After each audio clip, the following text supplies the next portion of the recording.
Hello बच्चों, good evening. कैसे हैं आप लोग? Hello hello hello. हाँ जी। क्या चल रहा है? सेल साइकिल सेल डिवीज़न पढ़ रहे हो नहीं पढ़ रहे? वैसे तो इस चैप्टर ने माशाल्लाह बहुत अच्छी रेस्पॉन्स दिया है। सारे बच्चों को डाउट आ गया। सबसे अच्छी बात ये। तो ऐसा लगा कि शायद हाँ बच्चे पढ़ने लगे, या ये बोलो कि बच्चों ने ध्यान से नहीं पढ़ा। दोनों में से दो एक चीज़ हो सकती है। बट हाँ, ये देख के चला कि हाँ आप लोग कम से कम पढ़ रहे हो, क्लास देख रहे हो, कि जहाँ डाउट आता है वहाँ कांटेक्ट करने की कोशिश करते हो। आज मेरे पास 4 से 5 नहीं, 5:30 बजे तक मैंने डाउट सॉल्व करे बच्चों के। रेगुलर कॉल आ रही, मैसेज आए। और सेकंड क्लास तो चलो फिर भी समझ में आ गई थी, बच्चों ने एडजस्ट कर लिया था। बट थर्ड क्लास में जाने के बाद तो बच्चों का दिमाग से, जबकि वो इतनी ईजिली पढ़ाया बेटा, मैंने एक एक चीज़ क्लियर करी है, एक बात बताई है। बट हाँ, टफ है, आसान नहीं है। चैप्टर देखने में सेल साइकिल सेल डिवीजन बहुत छोटा सा लगता है, ऐसा लगता है बोले अरे ये तो ऐसे हो जाएगा। बट है नहीं इन रियलिटी वो बहुत डीप चैप्टर है, क्योंकि सेल के बारे में आपको सुपर भी ऊपर से नॉलेज है। ठीक है, आपने उसे पढ़ रखा है, आप उसके बारे में जानते हो, अच्छे से पता है। बट जो डीप कॉन्सेप्ट है ना, वो इस चैप्टर में एक्सप्लेन है। और ये चैप्टर ना आपको 12th तक, इसके लिंक वहाँ तक है। तो इसलिए वहाँ परेशान होने से अच्छा ये यहाँ परेशान हो लो थोड़ा सा। थोड़ा टाइम ही तो एक्स्ट्रा देना है, थोड़ा एफर्ट ही ज़्यादा देना है। एक ही चैप्टर को तुम 10 बार पढ़ लो, और एक ही चैप्टर को तुम 10 बार पढ़ने बजाय एक ही बार अच्छे से पढ़ लो। कौन सा वाला रास्ता अच्छा, जिसमें ये कि एक बार ही पढ़ लो अच्छे से। आ रही समझे? बेनिफिट उसमें ही है, और स्मार्ट वर्क भी होता है, वही है तुम्हारा, समझदार हो तो। बाकी जो जो डाउट आए वो सॉल्व कर दिए गए। ठीक है, संडे का टेस्ट आपका कैंसिल कर दिया गया। आपको संडे में क्या करना है बेटा, सॉरी संडे की तो की क्लास ही हो जाएगी, क्योंकि सैटरडे आपकी छुट्टी हो गई। तो संडे वाली छुट्टी आप सैटरडे में एडजस्ट कर लो। संडे आप क्लास वॉच करो, ठीक है। और फिर आपकी मंडे क्लास आएगी, ट्यूसडे क्लास आएगी, फिर रेगुलर क्लास आएगी। संडे भी क्लास इसलिए डिले हो गई क्योंकि मैंने पहले से क्लास रिकॉर्ड करके रखी नहीं थी। मेरा टेस्ट वगैरह था, ठीक है। मेरा रिजल्ट वगैरह भी आ गया, तो उसमें थोड़ा सा ईआरपी वगैरह पे लॉगिन वॉगिन करने में टाइम लग गया, फिर वो देखने में। ठीक है, तो खुशखबरी है, ओवरऑल पास हूँ मैं, क्लियर पास हूँ, अच्छे नंबरों से पास हूँ। थोड़ा सा इम्प्रूवमेंट करनी ज़रूरत है, तो मैं कर लूँगा। ठीक है, ये आपके साथ शेयर करने वाली बात है, इसलिए आपके साथ बता रहा हूँ। तो इसलिए आज ना टाइम थोड़ा ऐसे चला गया, वरना अदरवाइज क्लास तो आपकी टाइम पर आ जाती।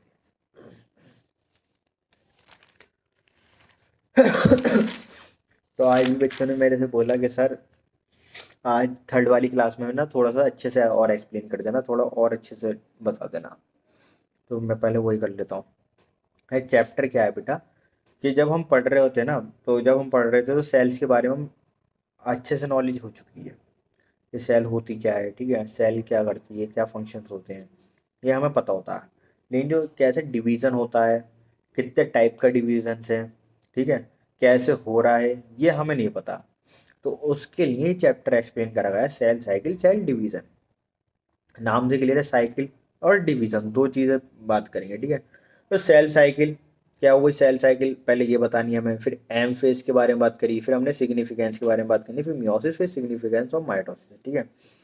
एक सिंगल सेल से बेटा पूरा ऑर्गेनिज्म बनता है, आपको पता है।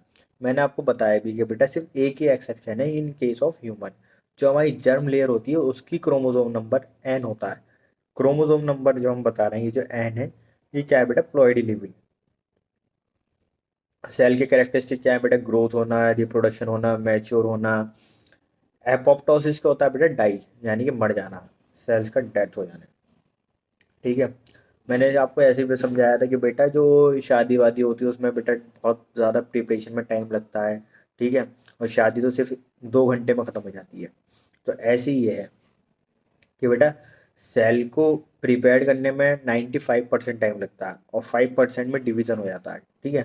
तो इंटरफेस जो होता है वो 95%। इंटरफेस क्या हमारा प्रिपरेटरी फेज है, ठीक है। एम फेज क्या है बेटा, एम फेज, कुछ बच्चों ने मेरे से ये डाउट भी पूछा कि सर एम फेज समझ में नहीं आया। एम फेज बेटा समझ में अभी आएगा भी नहीं, क्योंकि एम फेज अभी स्टार्ट भी नहीं हुआ। अभी तुम्हारे G1S इंटरफेज में मैंने आपको क्या पढ़ा है, G1S G2। बच्चों ने ये पूछा कि सर इस पर क्वेश्चन कैसे आएंगे। बेटा मैचिंग के फॉर्म में क्वेश्चन आ जाते हैं, या एमसीक्यू सिंगल एमसीक्यू फॉर्म में क्वेश्चन आएंगे, तो वन बाय वन मैं एक्सप्लेन करूंगा।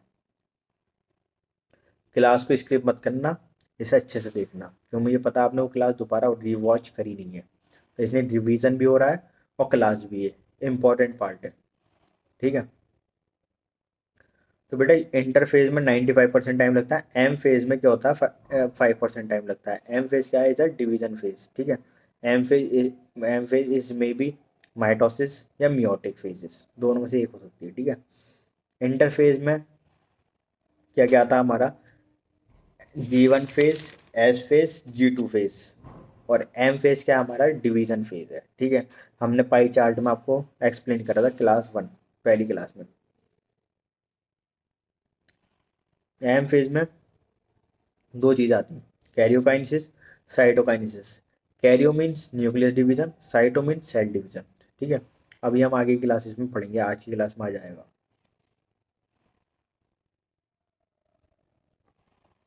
तो बेटा G1S G2, ठीक है, G1 फेज में जब सेल जाती है तो बेटा वो लार्जेस्ट फेज कहलाता है G1 फेज। सबसे बड़ा फेज कौन सा है, G1 फेज। ठीक है, इसमें क्या होता है, जो ऑर्गेनेलीज है हमारी, ऑर्गेनेलीज कौन सी, इनसे गोल्जी एपेटाइटिस है, एंडोप्लाज्मिक रेटिकुलम है, राइबोसोम्स हैं, ये सारी क्या है बेटा ऑर्गेनेलीज, ये डुप्लीकेट होती है, यानी कि इनकी कॉपीज फॉर्म होनी स्टार्ट होती है। न्यूक्लियोटाइड सिंथेसिस होना स्टार्ट होता है, न्यूक्लियोटाइड सिंथेसिस होना स्टार्ट होता है, डीएनए नहीं। ठीक है, सेल साइज इंक्रीज होना स्टार्ट होता है। ठीक है, साइटोप्लाज्म इंक्रीज होगा, जब सेल ज़्यादा होंगी तो साइटोप्लाज्म इंक्रीज करेगा।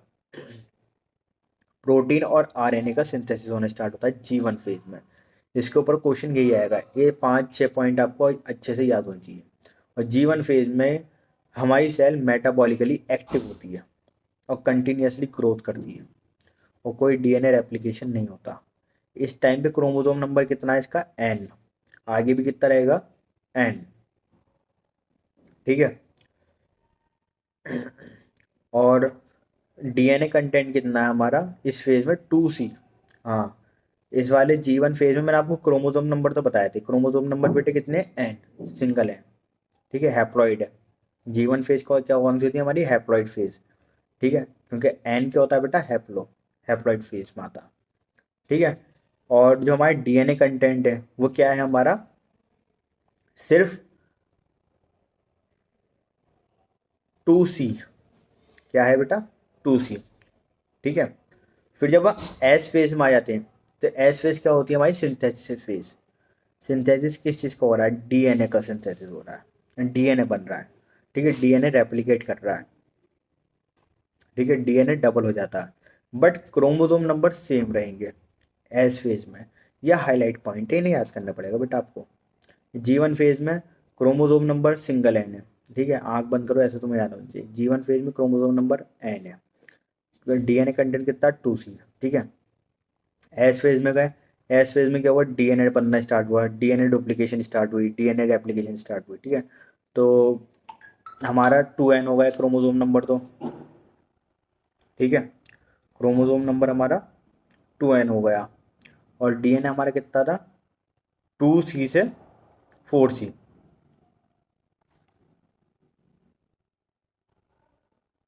ओ सॉरी,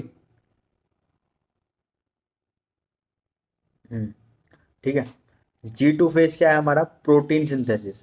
यहाँ पे क्या हो रहा है बेटा, प्रोटीन बन रहा है, प्रोटीन सिंथेसाइज हो रहा है। ठीक है, बस ये पॉइंट आपको याद रखने हैं। ये पेज इंपॉर्टेंट है, क्योंकि इससे आगे भी चीज़ें रिलेटेड आएंगी। आज मैं आपको क्रोमोसोम वगैरह सब बनाना दिखाऊंगा। फिर एक ना ये यहाँ पर टेबल बनी हुई थी, शायद देखी हो नहीं देखी हो, क्रोमोसोम नंबर ऊपर लिखे हुए हैं, डीएनए लिखा हुआ है। ये इसका कॉन्क्लूजन है, कि इससे समझ जाओ कि इसमें तुम्हें क्या क्या है। G1 फेज में क्रोमोसोम कितना होते हैं, क्रोमोसोम नंबर कितना होता है, डीएनए कितना होता है। ठीक है, G0 फेज, G0 फेज क्या होता है बेटा, G1S G2 के बाद में सेल के सारा का एम फेज के बाद में डिवीजन कर लिया, और वो दोबारा G1 फेज पे पहुंच गई। ठीक है, और उसकी पूरी लाइफ साइकिल कंप्लीट हो गई। बट अब वो क्या हो रही है, सस्पेंड हो रही है, क्या वो किसी काम की नहीं बची तुम्हारे, अब वो रिटायरमेंट पर आ गई। बट कभी इमरजेंसी आने पे अगर आपको उसके वर्क लेना है, उससे काम लेना है, तो आप उसे लगा सकते हो। तो इसलिए वो मेटाबॉलिकली एक्टिव बोली गई है। ठीक है, तो ये सब मैंने समझा दिया था। उसका एनिमल सेल्स जितनी भी होती हैं सब क्या होती हैं, डिप्लॉयड होती हैं, क्योंकि हम क्या है, एनिमल्स हैं। तो हमारी जितनी भी सेल्स हैं वो सारी क्या है, डिप्लॉयड है। ठीक है, बोला था डिप्लॉयड सोमेटिक सेल्स। सोमा क्या होता है, बॉडी, और जिस बॉडी में वो सेल रहती है उसे सोमेटिक सेल्स बोलेंगे। ठीक है, सिर्फ एक्सेप्शन क्या है, जर्म लेयर सिंगल एन होती है, हैप्लॉइड होती है यानी कि। ठीक है, माइटोसिस क्या होता है बेटा, इक्वेशनल डिवीजन। इक्वेशनल डिवीजन यानी कि 2n है तो 2n ही रहेगा। ठीक है, मियोसिस में क्या हुआ, रिडक्शनल डिवीजन, 2n से n बन गया। ठीक है, प्लांट में भी क्या होता है, प्लांट के केस में क्या होता है कि माइटोटिक सेल डिवीजन होता है। माइटोटिक सेल डिवीजन का मतलब क्या हुआ कि हैप्लॉइड भी हो सकता है, डिप्लॉइड भी हो सकता है। ये इसका सेल डिवीजन है। ठीक है,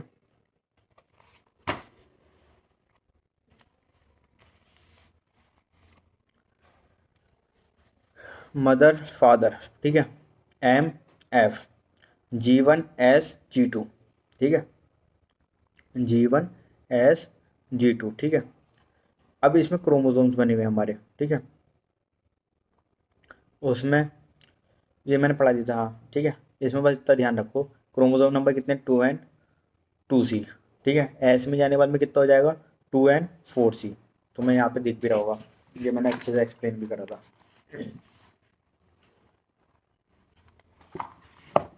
जो जी एस फेज में है वही हमारे G2 में भी रहेगा, 2n 4c। अब जब हमने इतना बना लिया, अब हम इसे लेके जा रहे हैं एम फेज में। एम फेज क्या है, डिवीजन फेज है। एम फेज में पहले स्टार्टिंग किससे होगी, कैरियोकाइनेसिस से। न्यूक्लियस डिवाइड करना स्टार्ट करेगा, खत्म किस पे होगी, साइटोकाइनेसिस पे। सेल डिवीजन स्टॉप होगा। ये इक्वेशनल डिवीजन होता है हमारा। ठीक है, उसके बाद कैरियोकाइनेसिस में क्या होता है हमारे, 4 पार्ट आते हैं, प्रोफेज, मेटाफेज, एनाफेज, टीलोफेज। आज हमें इसके बारे में डिस्कस करना है। ठीक है, चारों इंपॉर्टेंट है।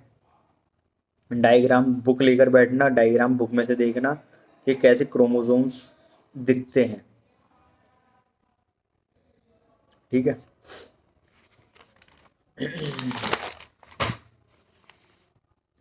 प्रोफेज में बेटा क्या हो रहा है, प्रोफेज में 2n 4c है। ठीक है, प्रो यानी कि पहली फेज। ठीक है, इस टाइम पे क्या होता है, देखो जो हमारा डीएनए है वो अभी ऐसे थ्रेड की फॉर्म में यानी कि धागे की फॉर्म में ऐसे अवेलेबल है, और यहाँ पे हमारी ये ऐसे करके अवेलेबल है। ठीक है, अब आगे इस वाले डायग्राम में देखो क्या हुआ। आगे प्रोफेज, इसे बोलते हैं अर्ली प्रोफेज। ठीक है, अब लेट प्रोफेज में क्या हुआ कि ये आके क्रोमोसोम जो थे, पहले तो ये धागे की फॉर्म में थे, अब ये क्या बने, क्रोमोसोम बना। क्या बना बेटा, क्रोमोसोम बना। ये जो ऐसे करके स्ट्रक्चर बना हुआ है ना, ये हमारा कहलाता है क्रोमोसोम स्ट्रक्चर। ठीक है, तो इसमें क्या हुआ कि एक तो ये इसमें न्यूक्लियर मेम्ब्रेन, यानी कि ये जो है, ये मेम्ब्रेन जो है ना, ये मेम्ब्रेन खत्म हो जाएगी, डिसअपियर हो जाएगी। तो न्यूक्लियर मेम्ब्रेन डिसअपियर होगी, न्यूक्लियोलस डिसअपियर्ड होगा, जो इसका न्यूक्लियस का छोटा पार्ट होता है ना, या फिर इसे बोलूँ, जब मैं आगे जेनेटिक्स पढ़ाऊंगा तो उसमें न्यूक्लियोलस के बारे में बताऊंगा, तो ये सारा वहाँ एक्सप्लेन करूंगा। ठीक है, तो न्यूक्लियोलस वो हुआ डिसअपियर, सेल ऑर्गेनली डिसअपियर हुई, क्रोमेटिन डिसअपियर हो गया। ठीक है, और क्या होता है, जो हमारे जो डीएनए का ये क्रोमेटिन है, जो थ्रेड फॉर्म में, अभी क्रोमोसोम बन गया। ठीक है, अब क्लास स्टार्ट हो चुकी है आज वाली, तो थोड़ा ध्यान से सुन लो इसे, फिर बाद में मत कहना बेटा। तो इसमें क्या हो रहा है कि देखो, इनिशिएशन ऑफ क्रोमोसोमल कंडेंसेशन। अब क्या हुआ, क्रोमोसोम कंडेंस हुए। कंडेंस मतलब होना जाता है ये एक दूसरे में चिपकना और बढ़ जाना। Compact mitotic chromosome, compact mitotic chromosome क्या होता है, ये माइटोसिस डिवीजन है, तो इसे क्या बोलेंगे, माइटोटिक क्रोमोसोम। ठीक है,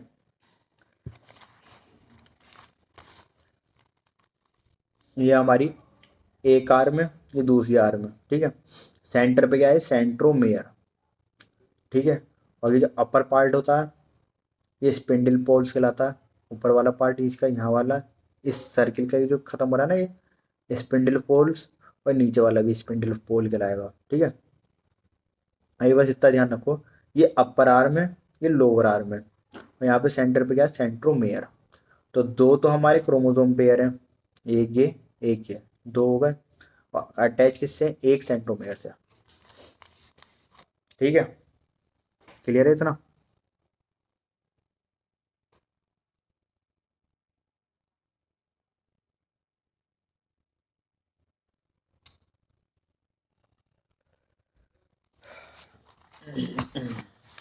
हम्म ये मेटाफेज पे आने से पहले ये प्रोफेज के बारे में बताया, यहाँ पे देखो हेडिंग पड़ी हुई है, उसके बाद में प्रोफेज के बाद में मेटाफेज पे गए। तो पहले ये क्या है, हमारा प्रोफेज है इधर ये, और इधर क्या है, हमारा मेटाफेज है। ठीक है, एरो बना देता हूँ जिससे कि कंफ्यूजन ना हो। मेटाफेज के नीचे सारा क्या लिखा हुआ, मेटाफेज। प्रोफेज के नीचे क्या लिखा हुआ बेटा, प्रोफेज। तो आपको डायग्राम में दिख रहा होगा कि पहले प्रोफेज में दो वो बनी हुई थी सर्किल की फॉर्म में, अब वो एक डिसअपेयर्ड हो गई, तो एक बची है, और उसके अंदर धागे की फॉर्म में वो प्रेजेंट है। तो ये कौन सी, वो है हमारी अर्ली प्रोफेज है, ये वाली। ये क्या है हमारी अर्ली प्रोफेज है। ठीक है, ये इसके ऊपर एक सर्किल और होना चाहिए था ना, मेम्ब्रेन होनी चाहिए थी, वो डिसअपेयर्ड हो गई। उसे क्या बोलते हैं, न्यूक्लियर मेम्ब्रेन। तो डिसअपेयर्ड हो गई।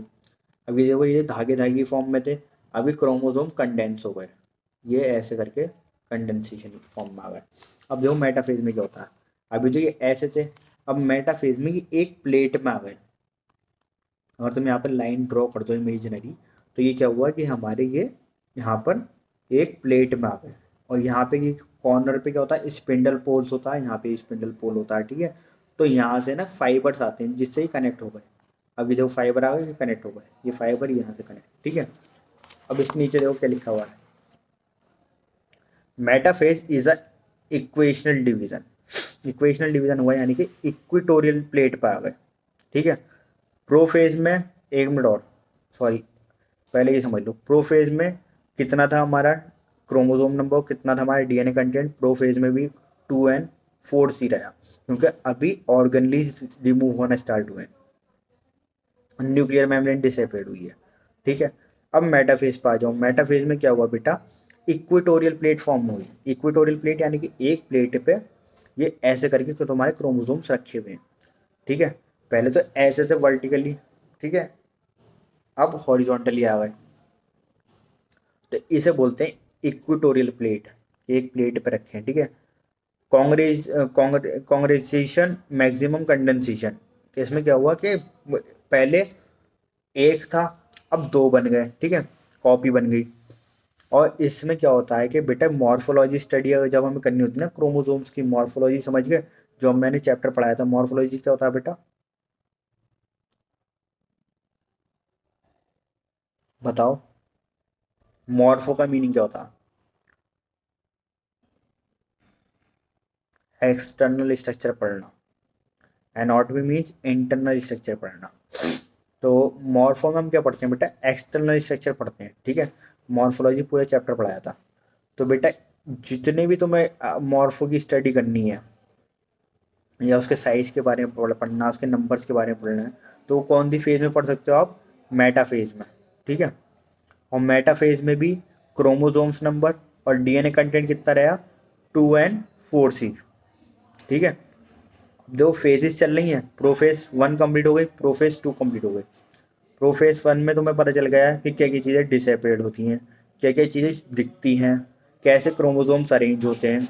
मेटाफेज में पहुंचे, मेटाफेज में, मेटाफेज में एक प्लेट पे तुम्हारे क्रोमोसोम्स नंबर रखे हैं, क्रोमोसोम्स रखे हैं। ठीक है, इसे बोला हमने इक्विटोरियल प्लेट। ठीक है, वहाँ पे एक क्रोमोसोम से दूसरा क्रोमोसोम बन गया है। ठीक है, बेस्ट स्टडी ऑफ मॉर्फो हम कहाँ कर सकते हैं, मेटाफेज में। ये नीट में क्वेश्चन आता है कि क्रोमोसोम्स की स्टडी सबसे अच्छी कहाँ कर सकते हैं हम, तो आंसर करना मेटाफेज में। ठीक है, साइज के बारे में किस में पता चलता है हमें क्रोमोसोम्स के, मेटाफेज में। नंबर्स के बारे में किस में पता चलेगा? मेटाफेज में। मेटाफेज में क्रोमोसोम नंबर कितना है और डीएनए कंटेंट कितना है? 2n4c। ठीक है, अब एनाफेज पे आ जाओ। अब एनाफेज में देखो, एनाफेज में क्या हुआ बेटा कि ये जो था ना पूरा, ये ब्रेक डाउन हो गया। अब देखो यहाँ पे कैसे अरेंज हो गए क्रोमोसोम्स, क्रोमोसोम्स क्या हुए? ब्रेक डाउन हो गए, स्प्लिट हो गए। स्प्लिट मतलब क्या था? टूटना।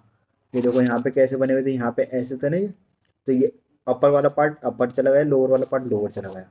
देखो ऐसे ही यहाँ पे, अब ये ऐसे अरेंज है।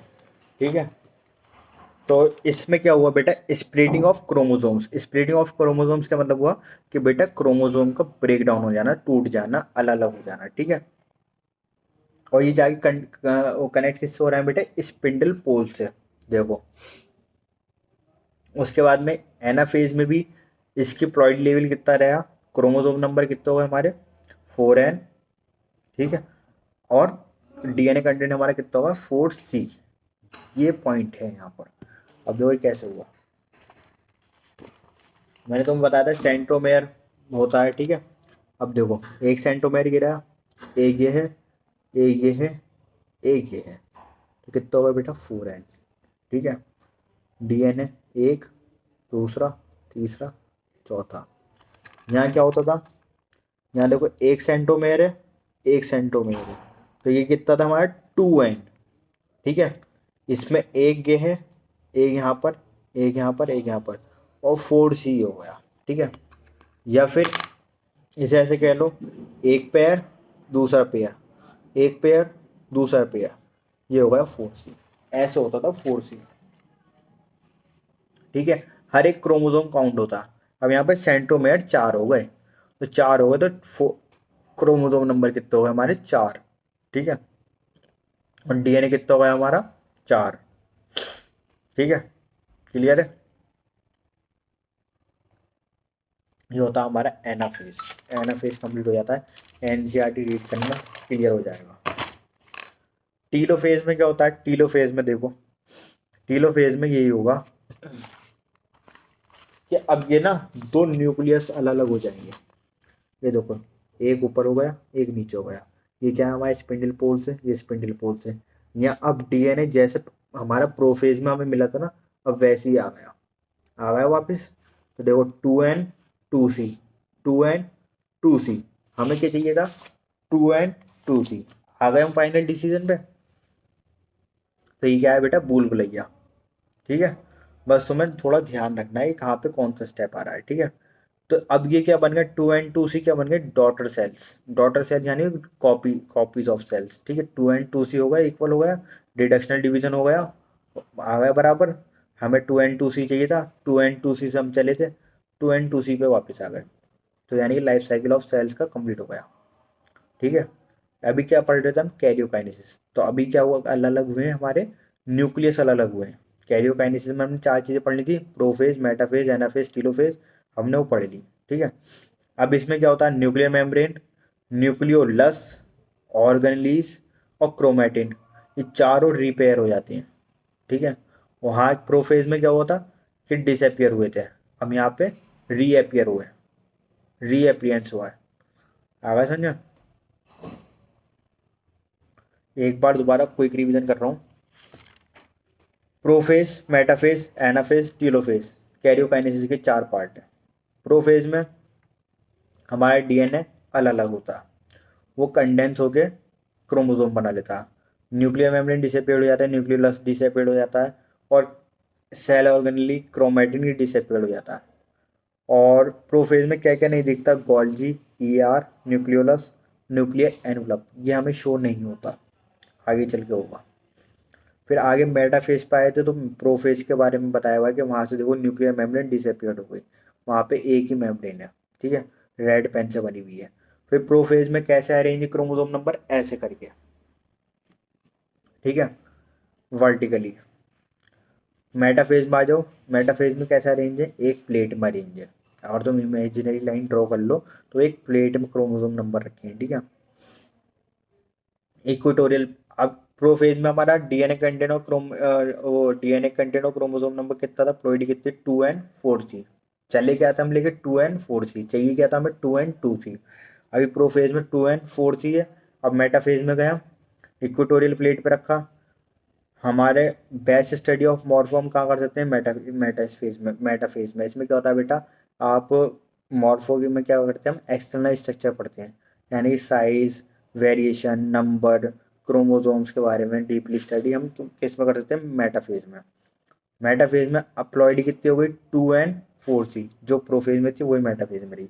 एनाफेज में आ जाओ, एनाफेज में ये स्पिंडल ब्रेक डाउन हो गए ब्रेक डाउन, ये अलग अलग हो गए। ठीक है, तो अब हम इसे काउंट क्या करेंगे, 1 2 3 4। तो हमारे क्रोमोसोम नंबर कितने हो गए 4, और 4 ही हमारा डीएनए कंटेंट हो गया। ठीक है,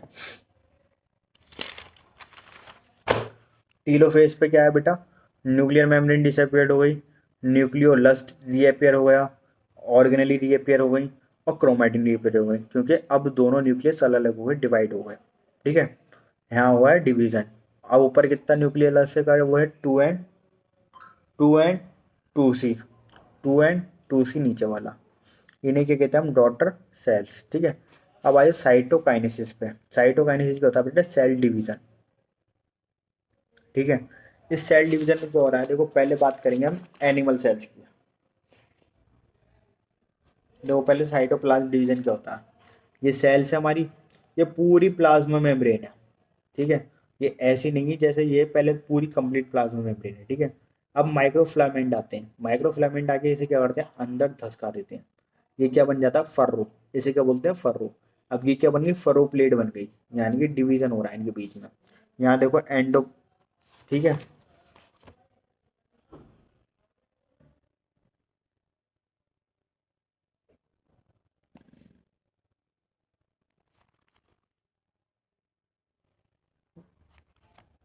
साइटोप्लाज्म डिवीजन में क्या हुआ, 2 डॉटर सेल्स है हमारी।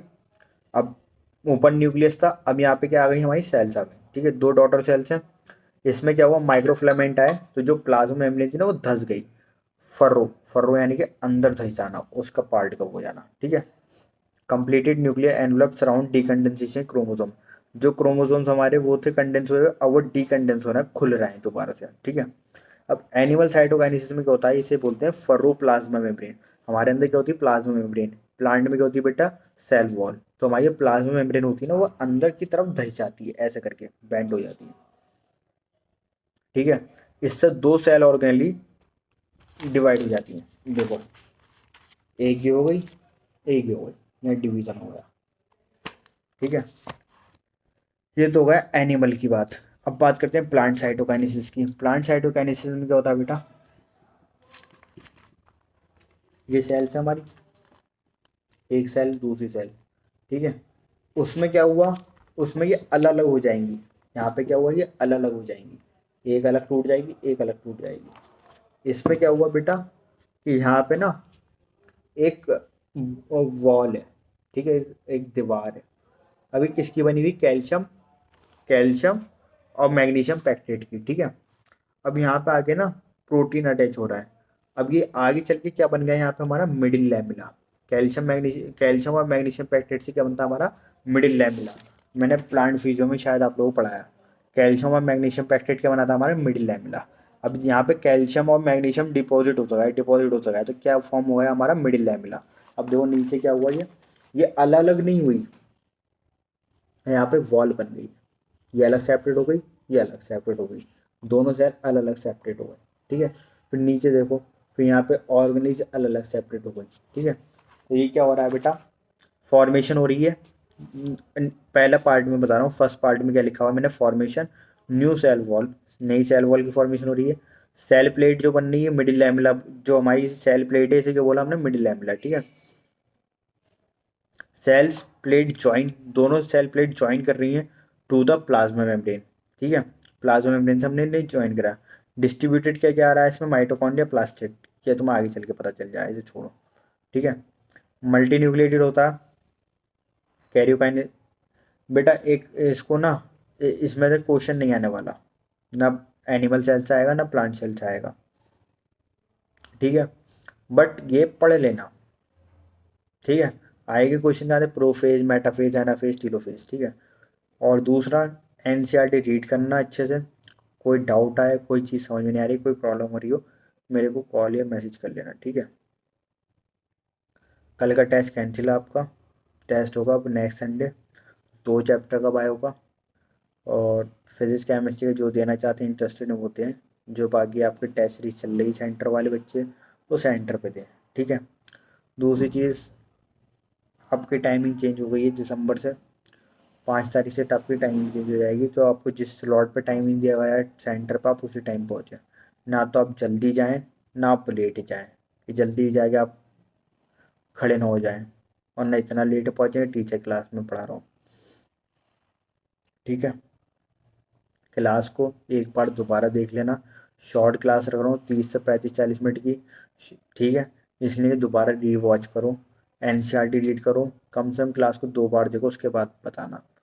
पहली बार में नॉर्मल देखो, 1.5x पे देखो, दूसरी बार में 2x पे देखो। एनसीईआरटी रीड करो 2 बार, नोट्स बनाओ अच्छे से, फिर मेरे से बात करो, फिर मैं एक बार एक्सप्लेन कर दूंगा, फिर समझ में आ जाएगा, ठीक है। मिलते हैं नेक्स्ट क्लास में, कल मिलते हैं, ठीक है। Okay bye, take care, stay safe, step भी पढ़ते रहो। और इसे ना अच्छे से रिवीजन कर लेना, इसे 1-2 बार अच्छे से पढ़ लेना, छोड़ मत देना, तो भूल जाओगे। Okay bye, take care.